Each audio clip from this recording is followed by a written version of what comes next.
여러분 안녕하세요. 동글동글 동화나라입니다. 오늘도 동화 들으시면서 편안한 시간 되시기 바랍니다. 보이나 보이네. 햇볕이 쨍쨍 내리쬐는 어느 여름날이었지요. 소금 사려, 소금 사려. 소금 장수는 땀을 뻘뻘 흘리며 소금을 팔러 다녔어요. 눈보다도 깨끗한 소금 사려. 그러나 아무도 소금을 사러 나오지 않았대요. 소금 장수는 마을에서 가장 잘 산다는 최부잣집을 찾아갔지요. 부잣집이니 소금 쓸 일이 많을 거라고 생각했거든요. 소금 사려! 소금 사려! 그런데 최 부자는 아주 심술맞은 사람이었어요. 얘다! 물벼락이다! 시끄럽게 굴어 내 단잠을 깨운 벌이다! 최 부자가 담 너머로 물을 퍼부었어요. 차가워! 소금 장수는 그만 물을 흠뻑 뒤집어섰지 뭐예요. 이를 어쩐담. 소금이 다 녹았잖아. 소금 장수는 억울하고 분해서 가슴만 탕탕 쳤어요. 지난번엔 생선 장수에게 쇠똥을 퍼부어 생선을 못 팔게 만들더니 오늘은 물벼락이군. 마을 사람들이 소금 장수의 불쌍한 모습을 보고 한마디씩 했어요. 물벼락은 아무것도 아니라네. 거지가 오면 쪽박을 깨뜨리고 몽둥이로 두드려 팬다네. 고약한 사람 같으니라고. 최 부자는 천벌을 받을 걸세. 그렇고 말고. 다음 날도 소금 장수는 소금을 팔러 다녔어요. 소금 사려. 눈보다 더 깨끗한 소금 사려. 그날도 소금은 종처럼 팔리지 않았어요.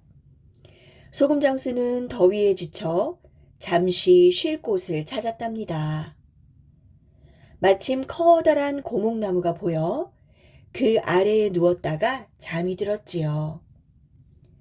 소금 장수가 잠든 사이 고목나무 구멍에서 커다란 구렁이가 나왔어요. 그러고는 혀를 날름거리며 소금 장수를 내려다보는 게 아니겠어요? 잠에서 깨어난 소금 장수는 구렁이를 보고 너무 놀라 벌떡 일어났지요. 그런데 구렁이는 아무 일도 없다는 듯이 굿을 하나를 툭 떨어뜨리고 스르르 나무 구멍으로 들어가 버리는 것이 아니겠어요? 이게 뭘까?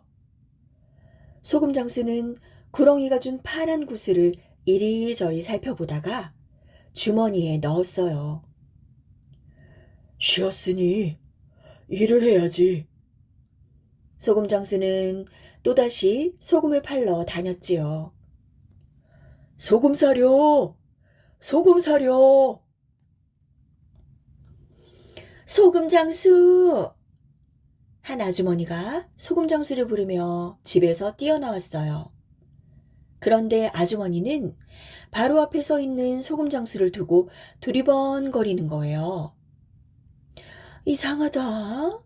방금 소금 장수 소리가 났는데. 소금 장수는 아주머니 눈앞에서 손을 흔들어 보았지요. 아주머니는 소금 장수가 전혀 보이지 않는 듯 멀뚱멀뚱 갸웃갸웃하더니 도로 집으로 들어갔어요. 그제야 소금 장수는 파란 구슬이 생각났지요. 이것 때문이구나. 예로부터 구렁이가 주는 물건은 신비한 힘을 지녔다는 말이 있었거든요. 소금 장수는 구렁이가 준 구슬이 사람의 모습을 감추게 하는 요술 구슬이라는 것을 깨달았지요. 그 길로 소금 장수는 최부잣집으로 달려갔어요. 소금 사려! 눈보다 더 깨끗한 소금 사려! 아니나 다를까 최 부자가 또 물을 퍼부으려고 나왔지요. 그런데 소금 장수가 보이지 않는 거예요. 소금 장수는 대문 안으로 슬그머니 들어가 최 부자 머리에 알밤을 한 대 먹였답니다. 아야! 최 부자는 머리를 싸고 두리번거렸지만 저쪽 마당에서 빗질하는 머슴 말고는 주위에는 아무도 없었어요. 이상하다.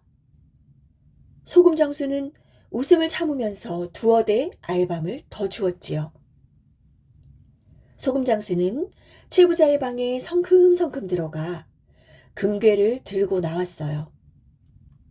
이건 소금값으로 대신 가져가는 거야. 내 귀한 소금을 녹게 했으니 값을 내야지. 소금 장수는 금괴 덕에 부자가 되었어요. 하지만 인정 많은 소금 장수는 가난한 사람들을 찾아서 두루두루 도와주었답니다. 소금 장수가 부자가 되었다는 소문은 멀리 멀리 퍼져나갔어요. 어느 날 이웃마을에 사는 욕심쟁이 영감이 찾아왔지요. 이보게, 어떻게 부자가 되었는가? 그 영감은 남에게 베풀 줄을 모르는 사람이었어요. 소금 장수는 욕심쟁이 영감이 사흘 밤낮을 쫓아다니며 묻자 할 수 없이 부자가 된 까닭을 말해 주었지요. 욕심쟁이 영감은 얼씨구나 한달음에 고목나무 아래로 달려갔지요. 그리고 그 아래에 누워 자는 척을 했어요. 그러자 얼마 안 되어 정말 고목나무 구멍에서 구렁이가 얼굴을 내밀더니 무엇인가 툭 떨어뜨리고 사라지지 뭐예요. 얼씨구 절씨구 나도 이제 부자가 될 거야. 욕심쟁이 영감은 벌떡 일어나 구렁이가 떨어뜨린 것을 찾아보았어요. 그러나 아무리 찾아보아도 구슬 같은 것은 보이지 않는 거예요. 안 되겠다. 집에 가서 찾아봐야지. 욕심쟁이 영감은 나무 아래 있는 것들을 죄다 긁어 모아 집으로 돌아왔어요. 그러고는 가져온 것을 방바닥에 늘어놓고 아내와 마주 앉았지요. 내 모습이 보이면 보인다. 안 보이면 안 보인다. 대답해 주구려. 욕심쟁이 영감은 돌멩이를 집어들었어요. 보이나? 아내가 대답했지요. 참, 보이네. 다시 풀뿌리 하나를 들고서 물었지요. 보이나? 나원, 보이네. 다른 것 골라 잡고서 보이나? 보이네. 이렇게 묻고 대답하느라 밤을 꼬박 새고 말았지요. 새벽 닭이 울었어요. 아내는 너무 졸려 꾸벅꾸벅 졸았지요. 보이나? 욕심쟁이 영감이 솔방울을 들고 물었지요. 아내는 졸립고 귀찮아서 거짓말을 했어요. 안 보이네. 그 말에 욕심쟁이 영감은 신바람이 나서 솔방울을 갖고 최 부자 집으로 달려갔지요. 그러더니 최 부자가 있는 방으로 성큼성큼 들어가 금괴를 번쩍 들고 나왔어요. 최 부자가 그것을 보고 소리를 질렀죠. 도둑이야! 도둑놈 잡아라! 욕심쟁이 영감은 깜짝 놀라 금괴를 떨어뜨리며 물었어요. 내가 보이나? 그래, 보인다 이놈아! 결국 욕심쟁이 영감은 최 부잣집 머슴들에게 실컷 얻어맞고 쫓겨났답니다.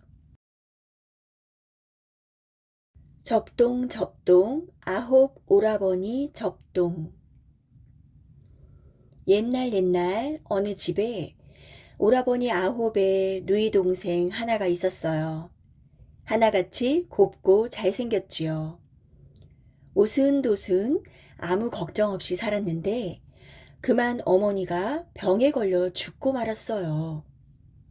그래서 하는 수 없이 새엄마가 들어왔지요. 이 새엄마가 아이들을 어찌나 미워하는지 밥을 줘도 꼭 쉰밥에 쉰 나물만 얹어주는 거예요. 옷을 해 입혀도 5, 6월에 솜 바지 저고리, 동지섣달에 홑바지와 삼배 적삼이니 말 다 했지요. 그래도 아이들은 하루가 다르게 자라서 어느새 누이 동생이 시집을 가게 되었답니다. 그것도 소문난 부잣집으로 말이에요. 새엄마한테 구박만 당하다가 부잣집에 시집가니 얼마나 좋았을까요? 9 오라버니들은 좋아서 입이 벌어졌는데 새엄마는 그날로 끙끙 앓아누워 버렸어요. 눈에 가시 같던 의붓딸이 잘 살게 되었으니 배가 아팠던 거지요. 시집갈 준비를 해야 하는데 새엄마가 그러고 있으니 어째요. 9 오라버니들은 서울 장에 가서 비단감이며 살림살이며 사오기로 했지요. 9 오라버니들은 말 9마리를 타고 집을 떠났어요. 9 오라버니들이 떠나자마자 새엄마는 자리를 털고 일어났어요. 그러고는 이불이란 이불은 다 모아놓고는 의붓딸을 불렀답니다. 이불잇을 꿰매거라. 일을 마치기 전에는 밥 한 술도 없는 줄 알아라. 이러고는 쌩하니 나가버렸어요. 이 많은 이불잇을 언제 다 꿰매나? 누이 동생 입에서 저절로 한숨이 나왔지요. 그래도 어떻게 하겠어요. 사흘 동안 방에 갇혀서 이불잇을 다 꿰맸답니다. 하지만 새엄마는 갈수록 심술이 더해져서 이번에는 옷이란 옷은 죄다 모아놓고는 딸을 불렀어요. 냇가에 가서 옷을 빨아오너라.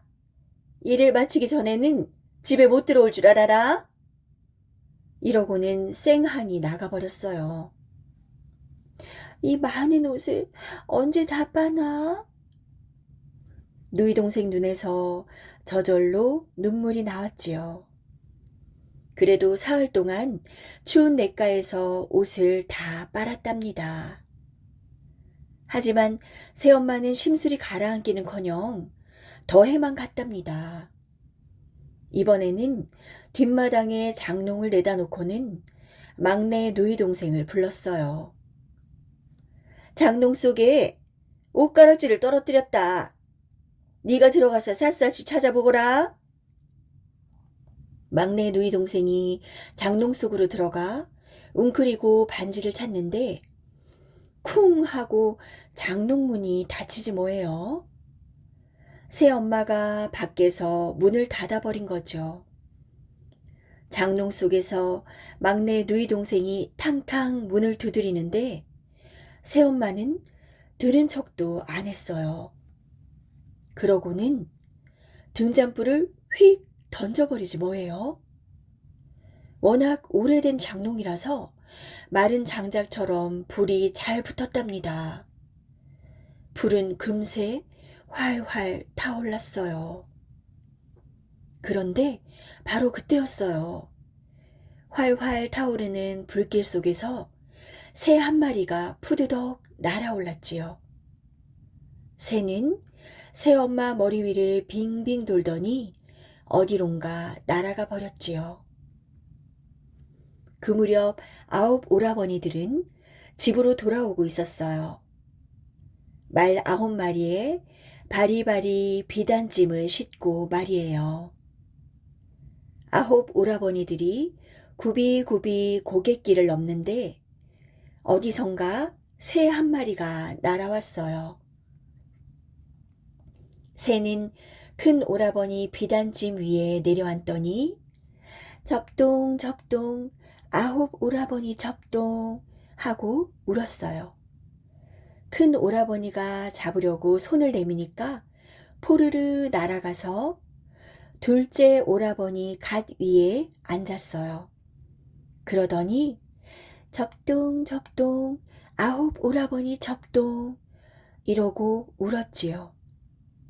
그리고 다시 포르릉 날아가 셋째 오라버니 어깨에도 앉아보고 넷째 오라버니 저고리 고름에도 앉아보고 이렇게 아홉 오라버니들한테 차례차례 앉으면서 접동 접동 아홉 오라버니 접동 하고 울었지요. 그 소리가 하도 고슬퍼서 아홉 오라버니들은 저도 모르게 눈물을 흘렸답니다. 새는 아홉 오라버니들의 머리 위를 빙빙 돌다가 어디론가 사라져 버렸어요.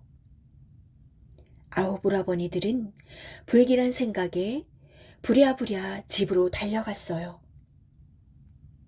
아홉 오라버니들이 집에 도착하자마자 새 엄마에게 누이 동생이 어디 있나 물었더니 방에서 바느질을 하는지 내 알게 뭐냐? 이러는 것이 아니겠어요? 그래서 방에 가보니 거기도 없었어요. 내과에서 빨래하고 있는지 내 알게 뭐냐? 해서 가봤더니 거기도 없고 아무리 찾아도 없어서 재우쳐 물으니까 장롱 속에 들어가 있는지 내 알게 뭐냐? 하는 거예요. 그래서 장롱이 놓인 대로 가보니까 장롱은 불타고 까맣게 쟤만 남아 있었어요. 그래서 누이 동생이 일을 당한 걸 알았지요. 아홉 오라버니들이 땅에 엎드려 눈물을 철철 흘리는데 새엄마는 비단짐을 풀어보느라 정신이 없지 뭐예요. 아홉 오라버니들은 냉큼 비단짐을 빼앗고는 이제 이까지 비당이 무슨 소용이야? 하며 불을 질러버렸어요. 새엄마는 비단 불구덩이를 뺑뺑 돌며 안달을 했답니다. 저 아까운 걸, 저 아까운 걸 하면서 말이에요. 이걸 보고 막내 오라버니가 새엄마 엉덩이를 발로 툭 찼어요. 새엄마는 불구덩이 속에 빠져 죽었답니다. 활활 타는 불구덩이 속에서 새가 날아오르는데 보니까 그게 까마귀더래요.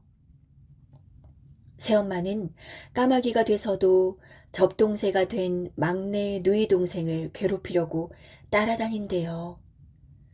접동새가 가는 곳이면 어디든지 따라다닌다고 하네요. 그래서 접동새는 낮에는 숲에 숨어 있다가 까마귀가 없는 밤에만 나와서 접동 접동 구슬프게 운다고 하네요.